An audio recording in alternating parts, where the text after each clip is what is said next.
எவ்வளோ அமௌண்ட்டு என்ன ப்ராப்பர்ட்டி வச்சுருக்கீங்க? சரி, ஓகே. லோன் வேணும். சரி, நாங்கள் ஃபார்ம் ஃபில் பண்ணுறேன். சரி, பக்கத்தில் கொடுத்து ஃபில் பண்ணுவாங்க.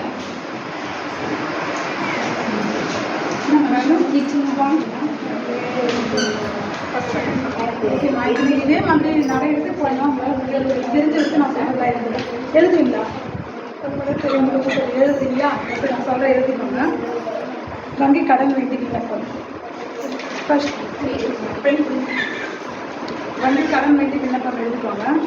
நெக்ஸ்ட் அனுப்புங்க. உங்களோட அட்ரஸ் எழுதுங்க. உங்கள் பேர் உங்கள் ஹஸ்பண்ட் பேர் எழுதுங்க. உங்கள் அட்ரஸ் எழுதிங்க. நெக்ஸ்ட் வந்து எழுதிங்களா? அட்ரஸ் எழுதிங்களா? நெக்ஸ்ட் வந்து மேலாளர் அட்ரஸ் எழுதிங்க. சரிங்க, சொல்லிட்டு மேலாளர் அட்ரஸ் எழுதணும். எழுதி முடிச்சிட்டிங்களா? அப்படின்னா ஆரியாத்தூர் எழுதுங்க. நெக்ஸ்ட் அமௌண்ட் எவ்வளோ மாதிரி கொடுக்குறது அவர் சொல்லிட்டாருங்களா? அவ்வளோ அமௌண்ட் தரேன்னு சொல்லிட்டு அப்படின்னா சொல்கிறேன். அந்த அமௌண்ட் எழுதிடுவோம். கீழே உங்களோட சைன் பண்ணோம். சரி, போட்டுக்காங்க.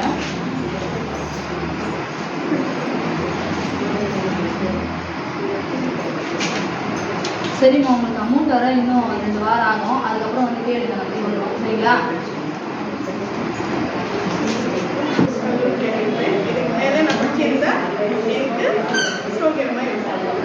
Okay, fine. Thank you.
சேர்த்தணும்னு ஆசை. அதுக்கு ரொம்ப காசு செலவாகுமே, என்ன பண்ணுறதுன்னு தெரியல.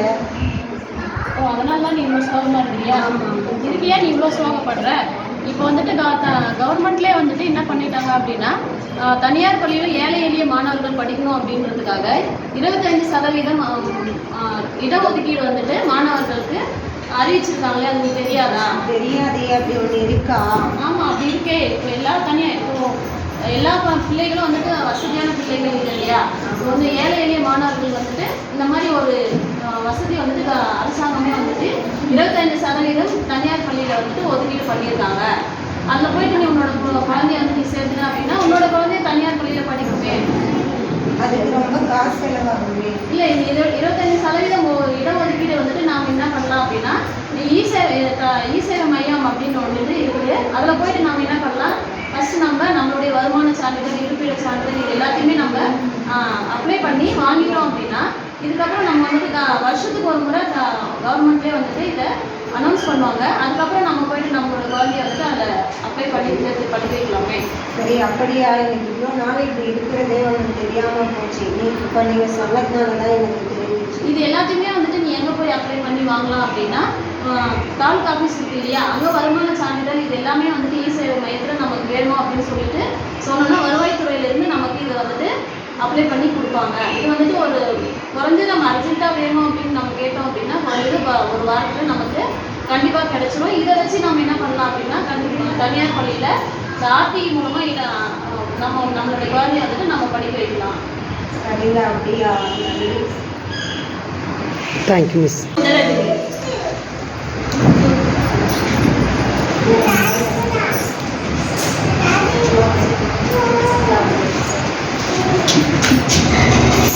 ஐயோ என்னாச்சு என்னாச்சு என்னாச்சு கொஞ்சம் எடுத்துருவாங்கம்மா. தண்ணி எடுத்தம்மா, இறங்க தண்ணி எடுத்துமா. முடிய முடிய முடிய சீக்கிரம் முடிய என்னாச்சு பாரு. ஆம்புலன்ஸ் ஃபோன் பண்ணுங்க. என்னமாச்சு என்னமாச்சு?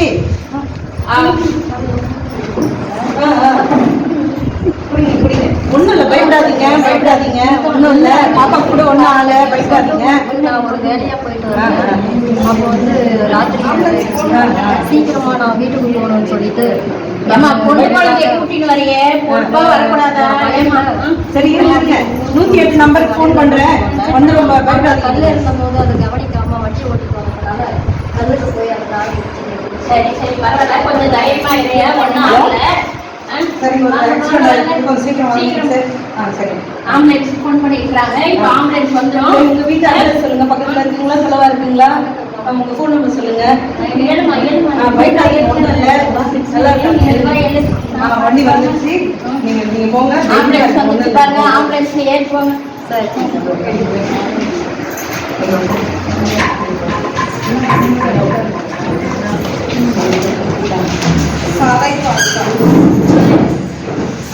சாலை பாதுகாப்பு நம் உயிர் பாதுகாப்பு. சாலை பாதுகாப்பு நம் உயிர் பாதுகாப்பு. சாலை பாதுகாப்பு நம் உயிர் பாதுகாப்பு. அப்பா அப்பா இப்பதான் வரையாப்பா? ஆமாப்பா, இப்பதான்ப்பா வரேன். என்னப்பா ஏன் வண்டி ஓட்ட நல்லா கத்துக்கிட்டியா? வண்டி நல்லா ஓட்டுறதோட எப்படி ஓட்டக்கூடாதுன்னு தான்ப்பா கத்துக்கினேன். அப்படியா? எப்படி எப்படி சொல்றீங்க? இப்போதான்ப்பா ஒரு ஆக்சிடென்ட் ஆச்சு. என்னாச்சு? ஒரு அம்மாவும் ஒரு பொண்ணும் வந்தாங்க, வந்து ஆக்சிடென்ட் ஆயிடுச்சு. அவங்களை இப்பதான் அவசர ஊர்தி நம்பர் 108 ஃபோன் பண்ணி தகவல் கொடுத்து அவங்களை இப்பதான்ப்பா வண்டி ஏற்றிட்டு வரேன். எப்படியோ உனக்கு நல்லா வண்டி ஓட்ட கத்துக்கிட்டியா? இப்ப நல்லா எப்படி ஓட்டக்கூடாதுன்றதான்ப்பா கத்துக்கிட்டேன். எனக்கு கண்டிப்பா நீங்க தலைக்கவசம் வாங்கி கொடுத்துருங்கப்பா. ரொம்ப சந்தோஷம்ப்பா. தலைக்கவசம் உயிர் கவசம் இன்னைக்கே நான் நாளைக்கே உடனே உனக்கு தலைக்கவசம் வாங்கி கொடுத்துறேன். பத்திரம். எல்லாருமே தலைக்கவசம் கட்டாயமா அணியணும். தலைக்கவசம் அணியறதுனால உங்களுடைய உயிர் பாதுகாக்கப்படும். அதனால மறக்காம இது பண்ணுங்க. இந்தப்பா பத்திரமா வண்டி ஓட்டுங்க. எந்த சூழ்நிலையிலேயே பொறுப்பா பொறுமையா பார்த்து ஓட்டுங்க. இதுக்கான சாலை பாதுகாப்புக்கான விதிமுறைகளும் இருக்கு. அதை நம்ம கடைபிடித்தோம் அப்படின்னா கண்டிப்பா சாலை இதுல இருந்து நம்ம தப்பிக்கலாம். அதுக்கான சில விதிமுறைகளை நாங்க இப்ப சொல்ல போறோம். சாலை பாதுகாப்பு நம் உயிர் பாதுகாப்பு. அதற்கு போக்குவரத்து பாதுகாப்புக்கான சில விதிமுறைகள். விதிகளை மதி, கவனமாக ஓட்டு, கோட்டுக்குள் ஓட்டு, முந்தி செல்வதை தவிர, வேகத்தை குறை, நில், கவனி, செல், இறைவில் மிகையொலி பாய்ச்சாதே, வண்டி ஓட்டும் போது செல்பேசியில் பேசாதீர்கள், மது அருந்துவிட்டு வண்டி ஓட்டாதீர்கள், காவல்துறையோடு ஒத்துழை.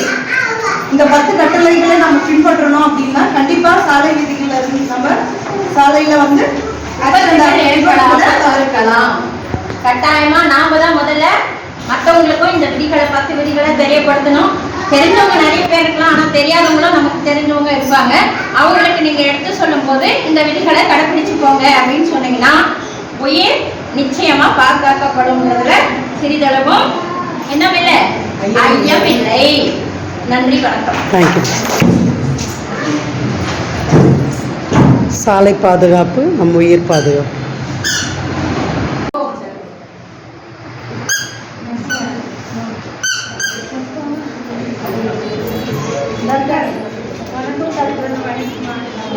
ரொம்ப நாளாக அந்த காலே வர மாட்டேங்குது. என்னதான் பண்ணலாம் சொல்லுங்க. கை வர மாட்டேங்குது, கால் வர என்ன வேலை செய்யறீங்க? வீட்டில் எந்த வேலைக்கு போகல, சும்மா தான் இருக்கேன். என்னால் என்ன வழியே சொல்ல தாங்க முடியாது. டெய்லி நானும் ஹாஸ்பிட்டல் கிட்ட வந்துட்டு தான் இருக்கேன். நீங்கள் ஏதாச்சும் ஒரு தீர்வு சொல்லுங்க. டேப்லெட் எல்லாம் நீங்க யூஸ் பண்ணுறீங்களா? டெய்லி சாப்பிட்றேன். போடுறீங்களா? ஆமாம், போடுறேன் டாக்டர்.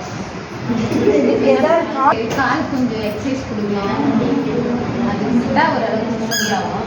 என்ன எக்ஸசைஸ் செய்வீங்க? எனக்கு தெரியாதுங்க. சரிங்களா? நீங்க ரொம்ப வந்து லாங்கா நடந்தீங்கன்னா கூட இந்த மூட்டு வலி தேய்மனம் ஆகிட்டு இருக்கும். அதுக்கான ட்ரீட்மெண்ட் தான் சரியாகும். எம்பி டாக்டர் போயிட்டு பார்க்கலாம், ஸ்கேன் பண்ணலாம். பண்ணிட்டு வந்து அந்த ரிப்போர்ட் உங்களுக்கு அதுக்கான ட்ரீட்மெண்ட் கொடுப்பாங்க. சரிங்களா? ரொம்ப நன்றி. ஓகே.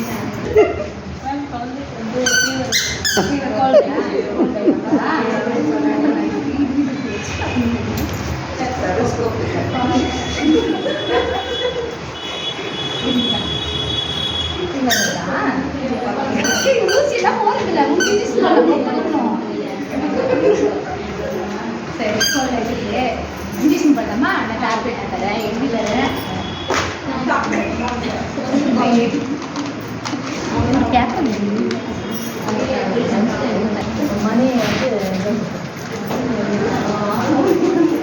வந்து மாற்றி டேப்லெட்டு மம்மி கொடுக்கணும் சரியா? சுத்தம் வச்சு நைட்டு கொடுத்தோம்னா இது இன்ஜெக்ஷன் போட்டுக்க.